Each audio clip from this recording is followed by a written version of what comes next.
Welcome to a podcast by SolarWinds. I'm your host, Sean Sebring. And today we're going to dive into a topic that's top of mind for a lot of IT service management professionals, the upcoming end of life for Cherwell, a longtime player in the ITSM space. With the platform officially sunsetting next year, many organizations are now facing that critical decision about what's next. To help unpack this change and what the options are out there, I'm joined by two fantastic guests with deep experience in this space. First, we have Matt, a former Cherwell executive who led customer success efforts and worked closely with customers throughout the ITSM journeys. And joining us as well is Michael, a solution engineer at SolarWinds who brings a unique perspective, having previously implemented and administered Cherwell before transitioning to work with SolarWinds Service Desk. So together we're going to explore what made Cherwell successful, what challenges customers may face during the transition, and what to look for in a modern ITSM platform. So Matt, Michael, welcome and thanks for joining. First, I'd like to pass it over to Matt. Just introduce yourself. Tell us a little bit about your career and what brings you here today. Yeah, thank you, Sean. Appreciate it. Really glad to be here on the podcast with you. As you mentioned, I've been with Cherwell. Was actually there from the very beginning. I was a second employee after they hired another programmer. Then I came in, and so really over 20 years now, I've been trying to help and work with ITSM and help desk service managers to be able to help their end users to have a more seamless interaction with their help desk. And so I've been doing it for years, did every single thing you could think of there at Cherwell, with the exception of writing code. I've got a little bit of dyslexia, so the last thing you want me doing is transposing letters and numbers, and that's how you get a good blue screen. So, but pretty much everything else from sales to SE work to, as you mentioned, Sean, at the very end, and I wound up being the VP of customer success and working with our customers to take even more advantage of the Cherwell platform. Yeah, awesome. So a wealth of knowledge to bring to us from Cherwell, which is exactly what we want today. And from the practitioner side, not working directly in Cherwell, but with Cherwell. Michael, give us a little bit about yourself. Thanks, John. And my name is Michael Clark. As Sean stated, I'm a solutions engineer for the SolarWinds Service Desk. Came to SolarWinds a little over 3 years ago as a previous client. So in 2018, I administrated the service desk at a large hospital here in North Texas with about 3,000 employees, almost 300 technicians across many departments working in the tool, and monitoring about 6,000 assets. During that role, when I left there, my next role was with an MSP located out of Plano, Texas, and they were a Cherwell shop. So they managed about 17 companies and their Cherwell instances. And I was able to gain that experience by going through the Cherwell certification for administrator, and learned quite a few things that I think we'll kind of get into later in the discussion. So I was told to give a very abbreviated introduction of myself because I can tend to go on and on about me. So I can see you holding your horses, Michael, and thank you. The reins are quite taut. Very good. Yeah, no, but I'm excited to unpack some of that, like you'd mentioned, just to kind of get into, what you went through with both your experience on the Cherwell and the SolarWinds Service Desk side. But I think the best way to kind of get us a foundation for our topic today is to start with Cherwell and where it started. So Matt, as someone who was deeply involved in customer success, and as you mentioned, all the way down to some of the roots of it, what would you say that customers valued most about the platform in its prime, right? Let's celebrate what we had with Cherwell. What was some of the most celebrated things about Cherwell in its prime? Yeah, great question, Sean. When we started at the very beginning, it really was about back in the day of low code or no code, which nowadays is just a given that everyone, you have that in your software. But back then, most of the other established type of competitors, we'll say, or other ITSM providers, you still had to write a lot of code. One of the first things that we did was be able to do it so that without needing a full-time administrator, without needing all this help. You could actually go in, configure your forms, you could configure your workflow. And in particular, the workflows were one of the key things that customers really liked, was that they no longer had to write lines of code. You didn't have to outsource it. You could actually create it, get up and running in a very short period of time, then build on it as you continue to grow the company. And that was back in the day, almost 20 years ago, that was the thing that was at the forefront. No, that's awesome. Michael, from your experience, would you kind of agree that it was when you started working with it, trying its best to lean into that low code, no code, be as, easy to use as possible? Um, so that's kind of a tough one because again, I've implemented BMC Trackit, Manage Engine, Zoho. In 2018, when I experienced the implementation with the service desk, that was really a drag and drop type of configuration, right? Truly no programming knowledge, HTML or SQL knowledge. And then when I transitioned to that new role, my previous role with the MSP, I learned quickly that, the use of one steps was, how you accomplished everything. One of my struggles was, I'm a documentation person, so I was able to go to the service desk documentation, basically read it front to end, had my best practices. It's intuitive, so I was able to, really go live in about 3.5 weeks, as opposed to onboarding a new company with the MSP and bringing up their Cherwell was, a few months at best, in order to, scope the requirements and then implement those items using those one steps, those classic one steps. So my experience with it was a little bit different as far as a no code. It seemed like a little bit more code as an administrator of the tool. At the time when I was working with it would have, which would have been in the 2020, 2022 timeframe. Yeah, I think that's important to kind of note as well, is like when Cherwell was coming out with its, best effort of innovation, making it as low code and no code as possible. There's still the newer guy with the more hip and capable mechanisms to make it real low code, no code, right? So, excuse me, while it was a pioneer, right, it's not the modern platform. And I think that that's telling today for exactly why we are and where we are with Cherwell today. So, as innovative and as, much as it was a pioneer on the forefront of ITSM solutions, 20 years ago, let's just say, it's hard to keep up, right? It's just like, and there's no podcast where I can't accidentally bring up AI. But if you don't go ahead and adopt it, you're gonna fall behind. So, it's nice to know that Cherwell was trying to pioneer something like that. And maybe that's what inspired other solutions to be more low code, no code today. I remember when we first started, we were the new kid on the block. We had the shiny new object, and everyone's like, "Oh my gosh, this makes my life so much easier." And sure enough, over the course of the 16 years before the acquisition happened, by the time we got acquired, we were now no longer the new kid on the block, a shiny object. It was a little, tarnished. And just like, basically, it's just the evolution of any software that you have, that unless you stay on top of it and keep putting and adding new stuff, which is one of the things I love about SolarWinds, how you've continued to evolve and work on the service management platform that you have. You very quickly wind up being relegated to the back seat. Yeah, and I suppose that's actually a good segue for the next bit, which is, as it approached the later years, right, towards the end of Cherwell's, you could just tell it was starting to struggle and keeping up with the more modern technologies out there. What would you say, and Matt, let's start with you first again here. What were the common challenges or feedback themes you started to hear where customers were just really saying it's not as modern, or it's not doing what we expect or what we need?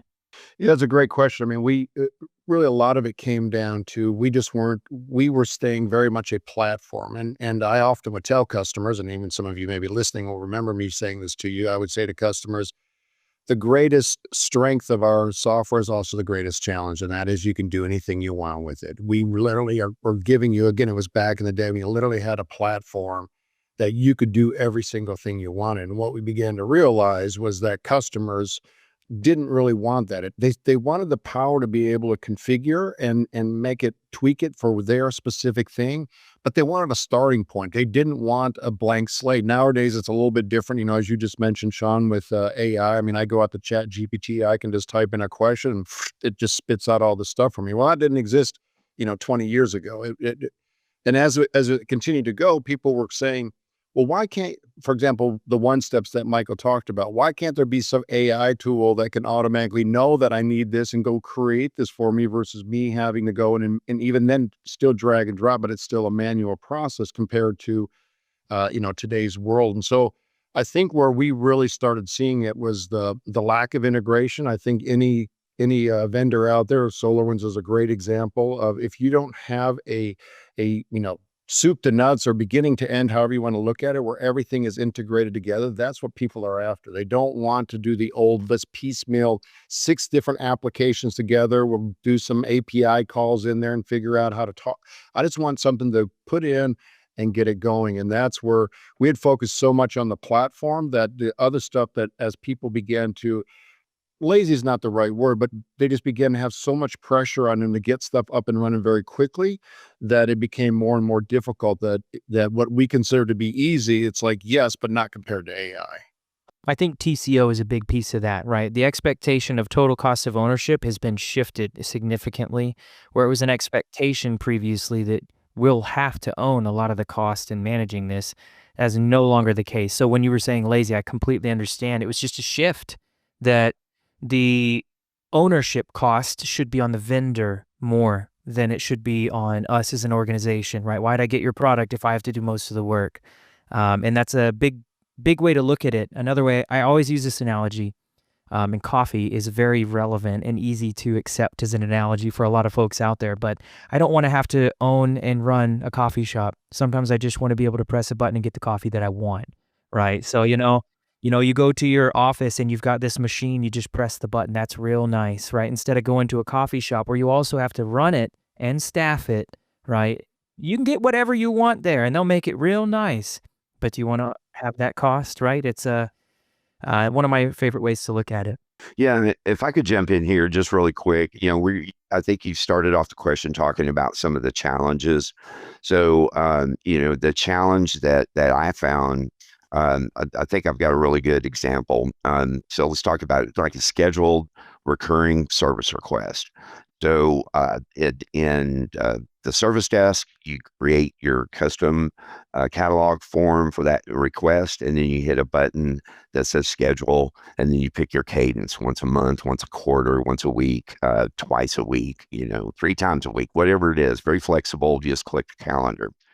I go to the MSP, and one of the first tasks that I was assigned from the lead developer there was the recurring service request for this customer. So as I went to help.cherwell.com, which is very comprehensive, of course, but if you don't understand about blueprints, about one steps, about publishing to dev and making sure you don't break anything, hoping that dev is the same copy as what is in prod, and then publishing, so multiple steps, and which of course I couldn't just gather from the help documentation.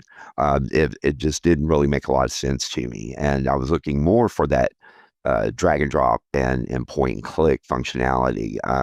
You nailed it. Cherwell will do anything in the world that you want it to do, provided you have that a level of development experience.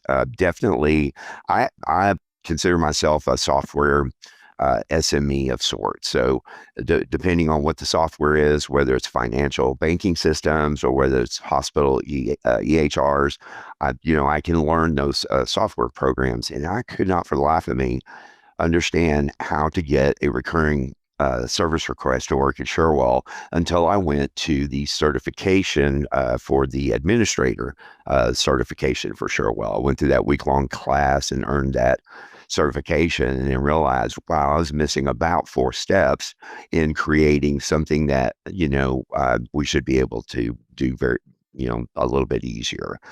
It was the SQL statements too, just to get to have Cherwell understand I wanted to, generate on the first day of every month.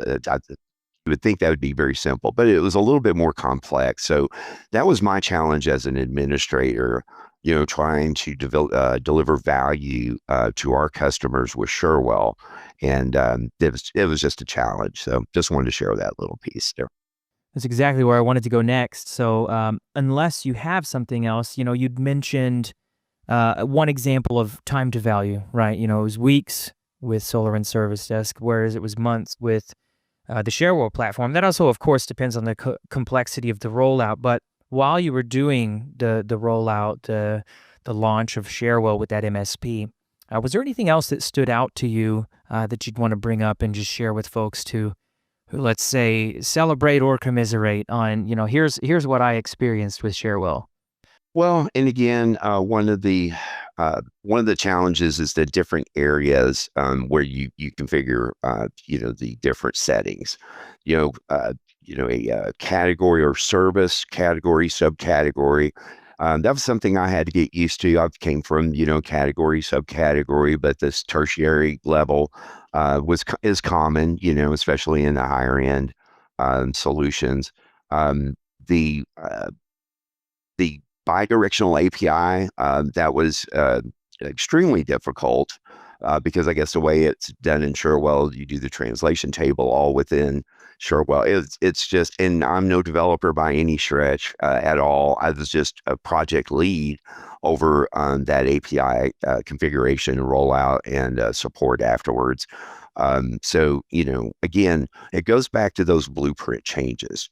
It seemed like we would almost, break the API every time we published a blueprint because we didn't take into consideration this other module that relied, on what it is that we were touching, right? So it was a challenge. It was definitely a challenge.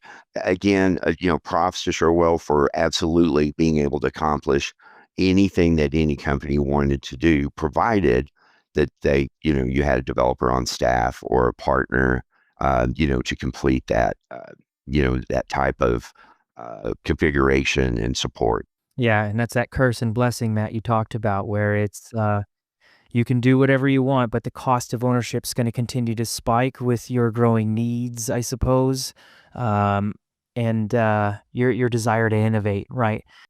Yeah, well, like, for example, this off of what Michael said, I mean, it was on the Cherwell side, the challenge we got it to was because you could configure any way you wanted, then providing support was really challenging. And we used to joke that there was no such thing as a first call resolution at Cherwell because it was always, well, it depends, And I mean, I still remember one time I was talking with our support team, and we had a customer, it was a hospital.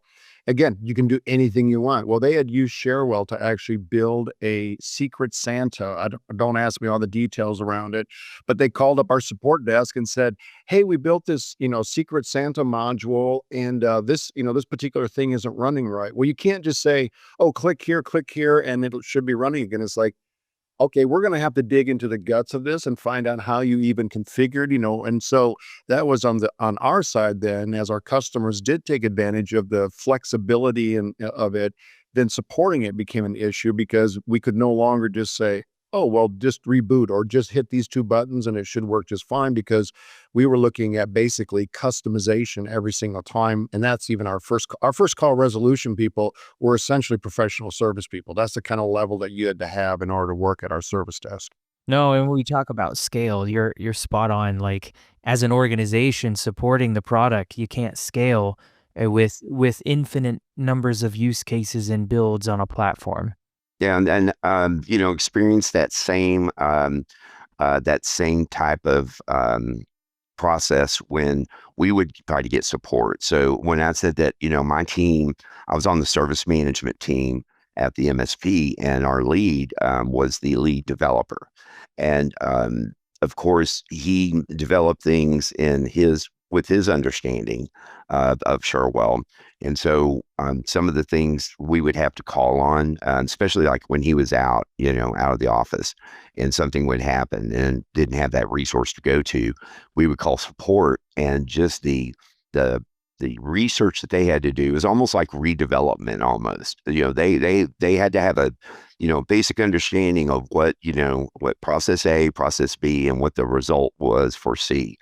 And it was just difficult. So I also understand how Cherwell kind of had a support, a little bit of a black eye when it came to support, because it's very, like you said, it's very difficult to resolve anything quickly or on that first call or even same day when they're having to go in and do that deep dive research to try and figure out what it is, how did you code this in the system? So, And my fellow SEs out there or similar roles, like, not to nerd out too much, but it's not scalable. We can all agree on that, but man, I love dissecting and figuring out what in the heck were they trying to do here. It's actually fun, but it's not scalable, right? So I love it when a customer calls me and has to say, okay, help me fix this. And first I have to say, what were you thinking, right? And just really get into the shoes.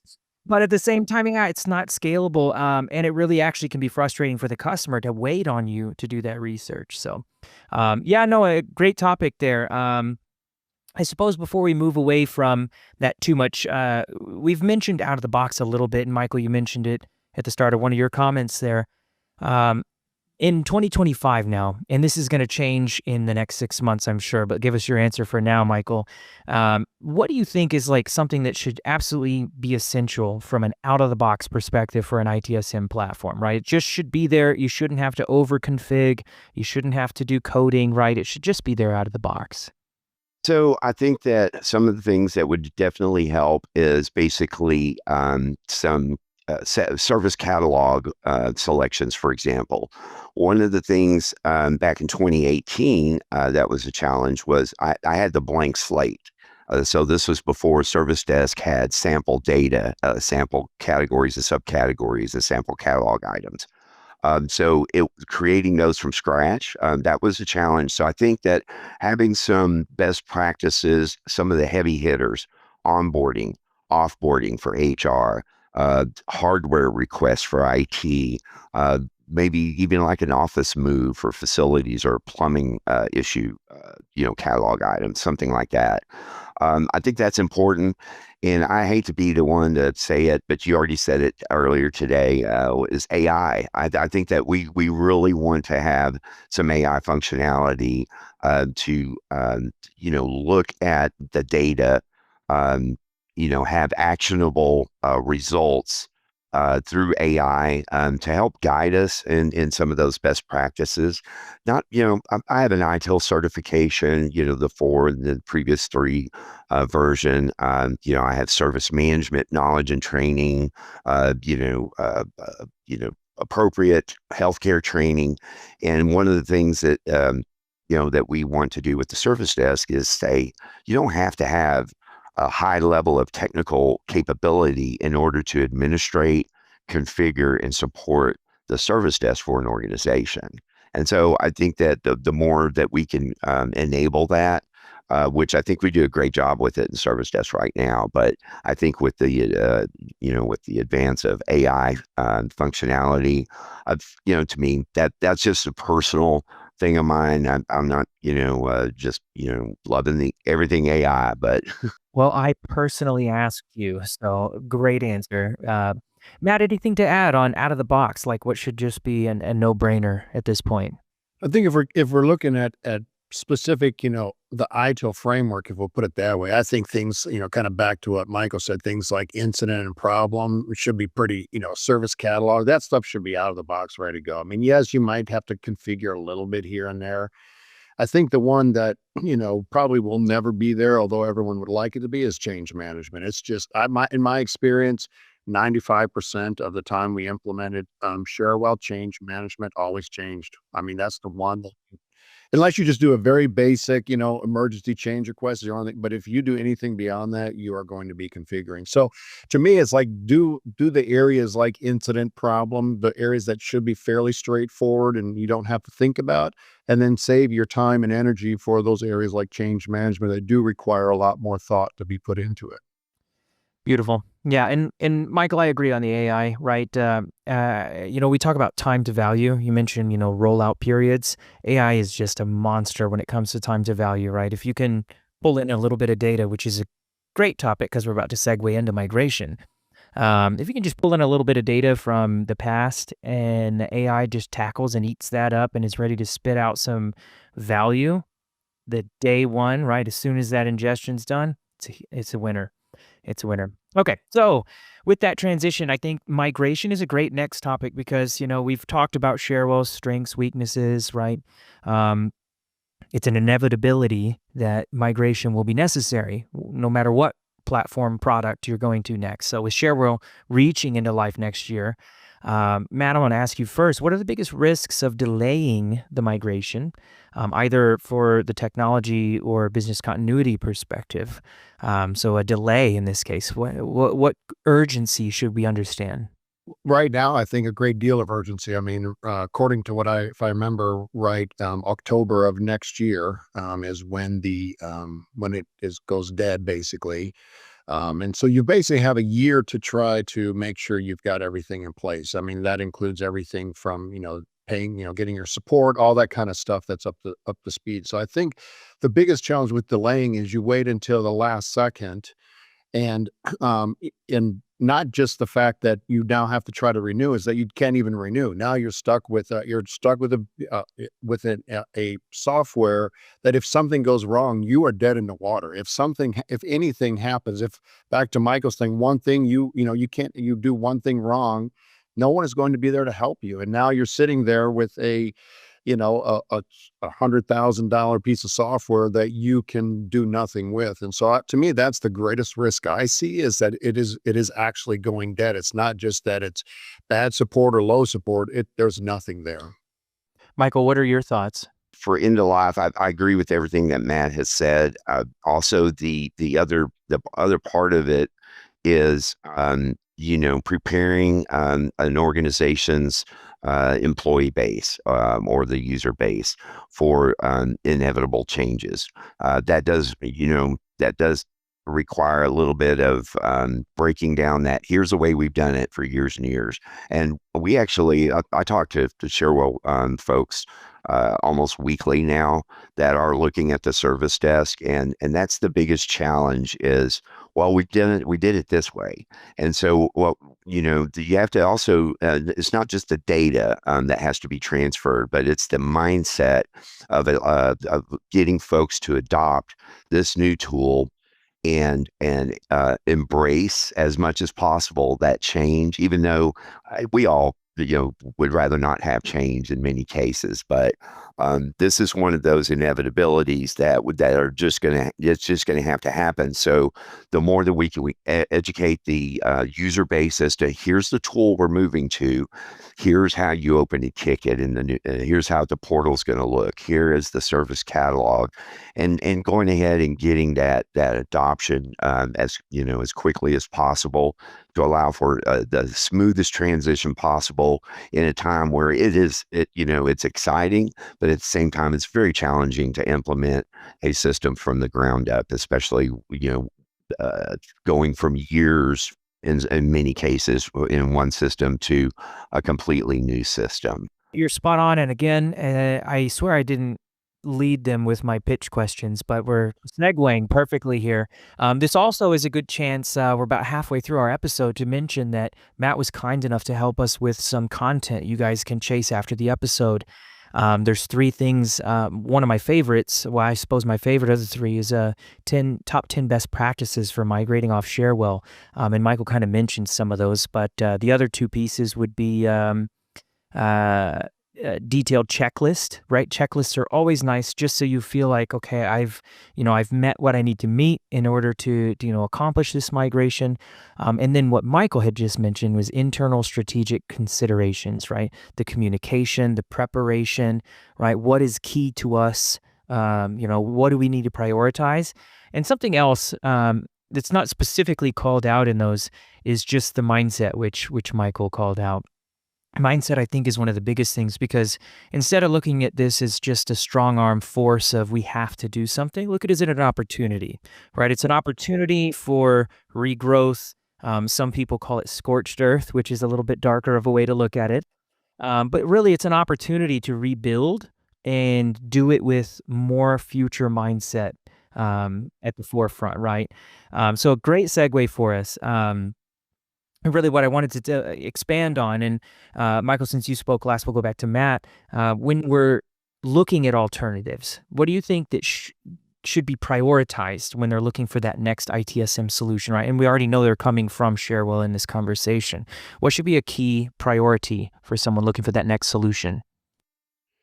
I think kind of it goes really back to what you were talking about, Sean, in the very beginning. We were talking about some of the challenges of Cherwell is even though we didn't keep up with the times as you would say, the fact is that we did have a no code, low code platform. It took some time to get used to. And so what our customers loved was the flexibility that they could get up and running quickly and then it could grow with them. And I think that's one of the number one things, even though it needs needs to be tweaked and refreshed, they need that kind of tool. And that's like, one of the reasons why I love, working alongside SolarWinds, as a ITSM evangelist, is because I do believe that's one of the things that you have in your tool is that everything that I've seen and experienced is that you can get up and running quickly. Back to what Michael said, yeah, you've got all these things to think through and all these processes. You don't have time to sit there and redo all of your incident management or whatever. You need something that get going quickly. And then, but at the same time, it doesn't limit you. And that's where a number of times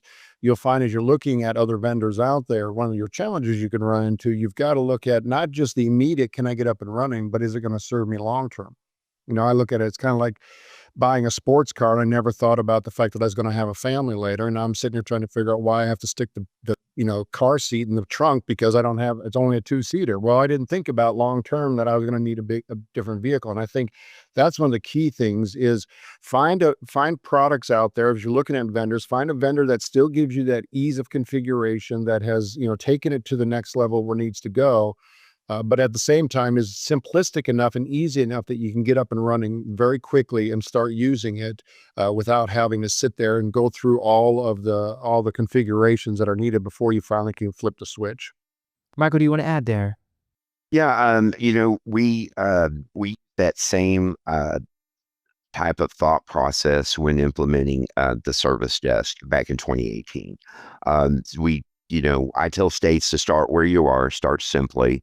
I've heard you evangelize that a lot over my time with you, Sean. So, and that's true. Start where you're at, start simply, make small incremental changes.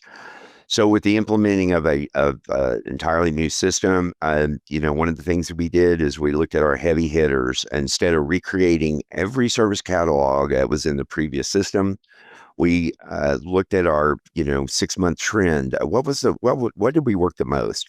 And then we had those couple of handfuls, less than 10 catalog items. And what it comes down to is data entry. For example, the service desk is made to be administrated internally by the organization without a lot of technical know-how. But you do need someone to sit there and to do the data entry, to set up categories and subcategories. Finally, the one thing that I talk to folks on a daily basis about is that there are a lot of ITSM tools out there. Most of the tools are doing a lot of the same things. And then what it comes down to then for me as a previous client and customer, what it came down to is what happens after I sign on? What's that experience like? And for me, the successes and the use cases and business goals that we achieved in that hospital where we implemented Service Desk, it was critical that I had my relationship with my account manager, my customer success manager. My customer success manager is now one of my peers on the engineering team. So again, it was that tight relationship that allowed me to stand up quickly. We went live in about 3.5 weeks, which is very aggressive. It's a lot shorter than our average of about 47 to 49 days, I think, on average to stand up a service desk. But we were able to accomplish that, again, with the simplicity of the configuration, the guidance from the account manager and customer success manager, and ongoing guidance whenever I had a question. I've got a workflow that's not really doing what it's supposed to do. I would just send it over on email to my customer success manager. David knew to go ahead and schedule that hour with me because it was going to be a little bit complex. And we worked through that stuff and really, again, was able to meet those use cases and realize that value in a short period of time. Yeah, and I'm pretty sure you have some crazy vision and you're reading the reflections in my eyes. Because once again, that's teeing us up for where I kind of wanted to head it next was let's talk about the ongoing aspect, right? So obviously with Cherwell, we know where we were. But with more modern products, we're obviously looking at things like subscription and often SaaS, which is, hosted by the vendor. So Matt, let me pitch this one over to you. What do you think would be some, and I'm not implying that there are, but what do you think could be some hidden costs or operational overhead, or maybe the reverse, that teams should look out for when they're transitioning from a legacy ITSM tool like Cherwell? So for me, I think that the where the hidden costs would come in is back to what Michael said, and that's on all the internal stuff. And so I don't think of it as a financial cost. It's more the emotional cost. It's the we have to move here. Michael already said I used to, for that brief period when I was doing professional services and stuff, you'd always hear the customer go, okay, here's what we have. This is whatever the previous vendor they were using. We want you to take everything that looks just like that and move it over here.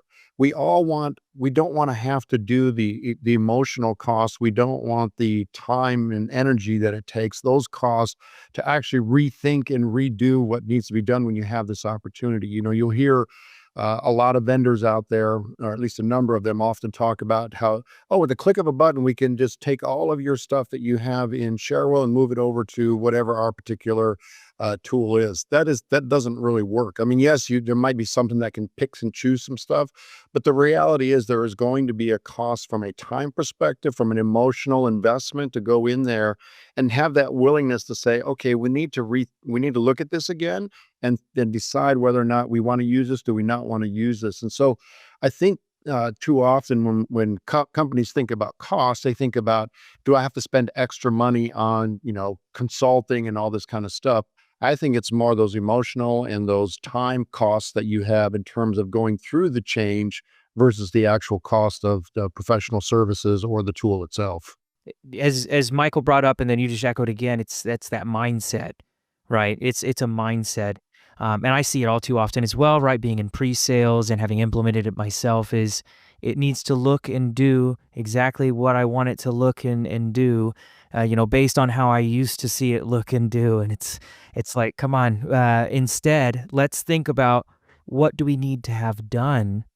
And then can we get there in a different route, a quicker route, right? Less steps, or do you even actually still need to go there is one of my favorite ones, right? Because, one of my favorite examples when I was in one of my ITIL certification courses was that one report that's always run. Oh, we have to run it. We have to run it.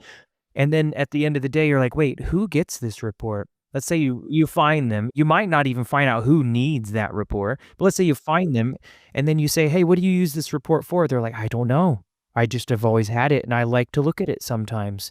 But what value does it add? We don't know, right? So it's that open-mindedness of saying, and it's that emotional piece, but like really sitting down and think. And this is where I think the guides that Matt, you helped SolarWinds create will highlight some of those things, which is pick your top 5. What could you not live without, right? And that really helps you rethink, do I actually need this thing that I feel so glued to? Does it have to flow the way that I'm used to it flowing just because that's how it had worked in the past? Was there actually a point where I grumbled because that was an irritatingly long or bureaucratic process, but now I'm bearing down like a dog being pulled on a leash because I don't know how to live otherwise. I'm just so used to it, right?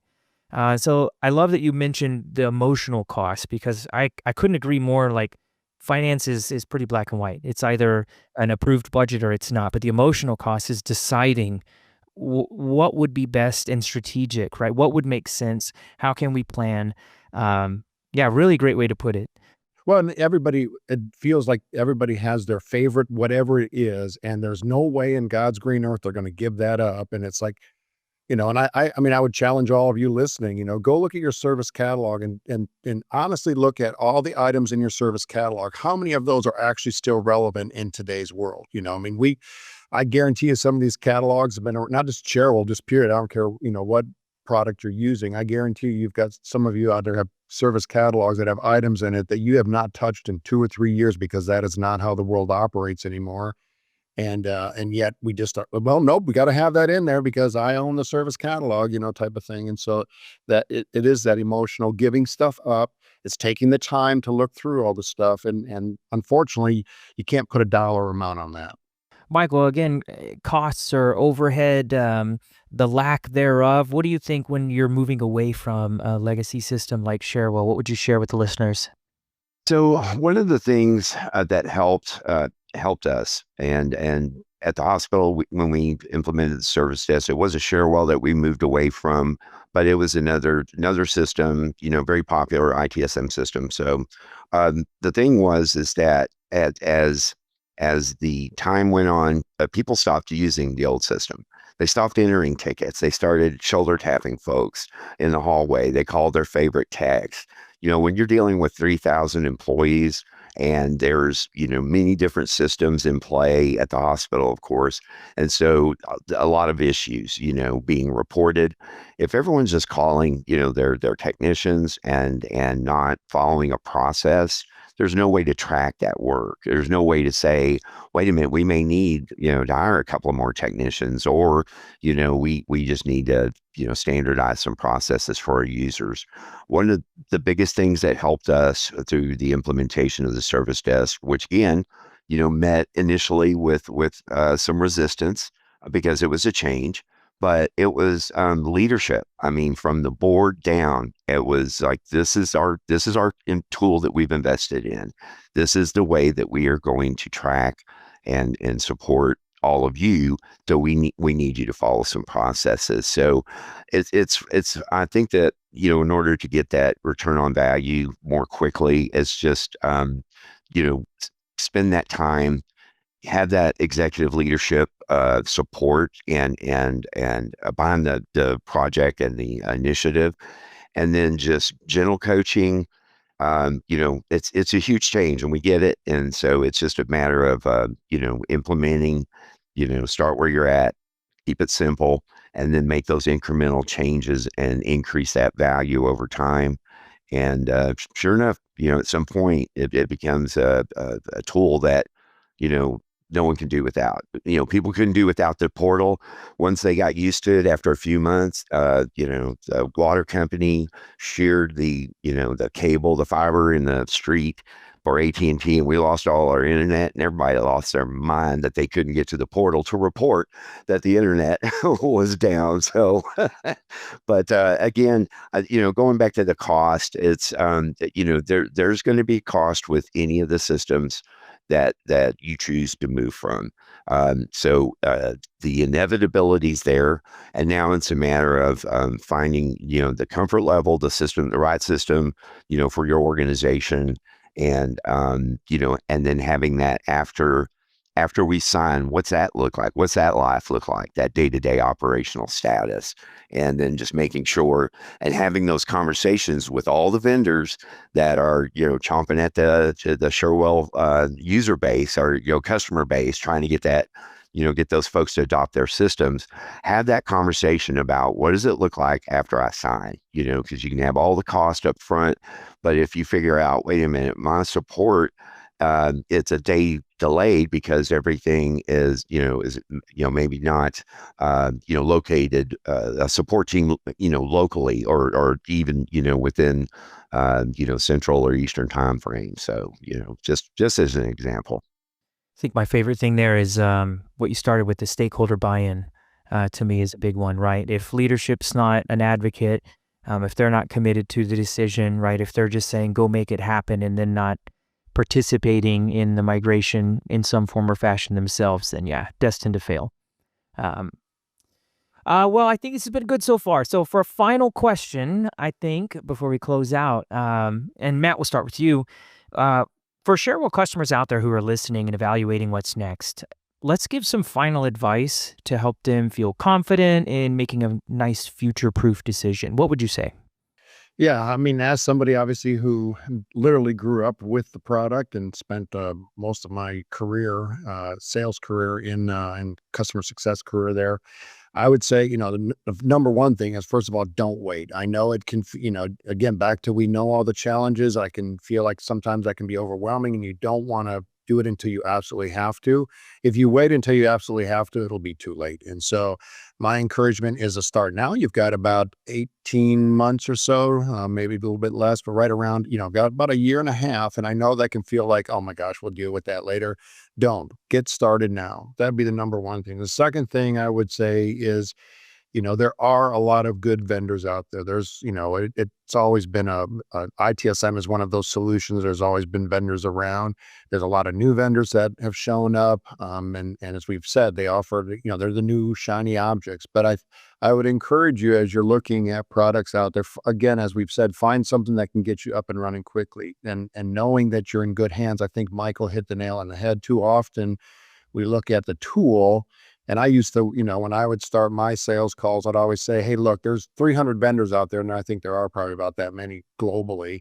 There's 300 vendors out there that can do incident problem change. That is, everyone's got one little thing that's a little bit different. What it comes down to is, what kind of company, what are you getting for the long term, so you don't have to go through this. And so one of the things that I think, finding that vendor that is going to be a partner with you, not just selling you something and then walking off and going, okay, you bought it, and treat it transactional. As much as we'd like to believe after all these years that ITSM is transactional, and there's many vendors out there that will tell you, oh, it's just, it's straightforward. It's not. ITSM is still very much at the core of everything that an IT department does, and it's worth your time and energy, but you don't have that much time to do it. So get started now. Yeah, and not to just echo Matt, but agree with everything. Today is the day to start that vetting process. You want to look at different vendors. You want to look at different offerings, and then look at that. What happens after we sign. The proof of concepts trial, running a trial, especially, for some of your more unique organizational specific use cases. I think that's critical, is go ahead and run that trial. And through that process, I think you also can get a sense for the type of relationship, which I'm firm believer in. This is a relationship. This isn't just a business transaction. We're helping folks to get to that next step in something that they really didn't have control over. Cherwell's going away end of life, so they are being made to do this. That relationship is what's important, I think, and understanding how that's going to look throughout the life. Everyone's going to have all their shiny clothes on, and they're going to be, dancing very quickly, trying to show you all the fancy stuff. But, again, understanding what happens when I need some guidance. What does that look like? Just start vetting now. I'm talking to folks, Cherwell folks, over here the last 2 weeks, that are looking at, 6 to 7 systems. They're taking that list, they're having their internal discussions, whittling that down to like the top 3, and those are the ones that are going to trial. That's all takes time, 30-day. So just the 30-day trial, for example, that's a month gone, right? So now we're down to, 17 months to go. And then, the going through those demos. One last thing that I would add is listen, engage during the demos, ask those questions that are specific for your organization.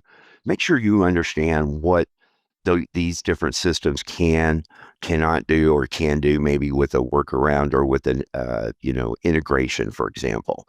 Make sure to engage with all these folks that are going to be delivering their best sales pitch to you, and understand that you'll see a lot of the same things, but through those questions and then moving into a trial, you should be able to rest assured, or at least feel more comfortable with this extremely big change to your processes. So I think what Michael's trying to say is he would love to get on a call and do a demo for you, and he wants to be challenged. So I do want to be challenged. Show me your use case, and I can show you how SolarWinds Service Desk can meet it.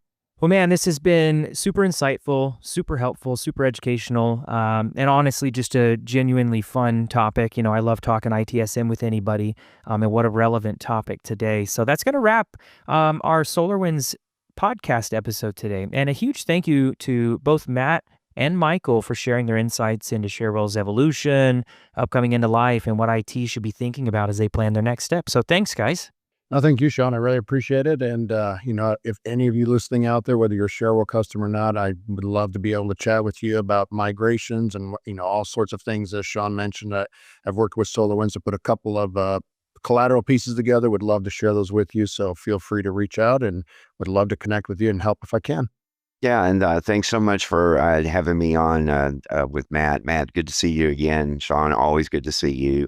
And yeah, I'm just here to help in any way I can from a solutions engineering at SolarWinds Service Desk. So I hope to hear on a call. Hey, I saw you on that podcast, and we decided to give you all a call. So let's see if that happens. Thanks, guys.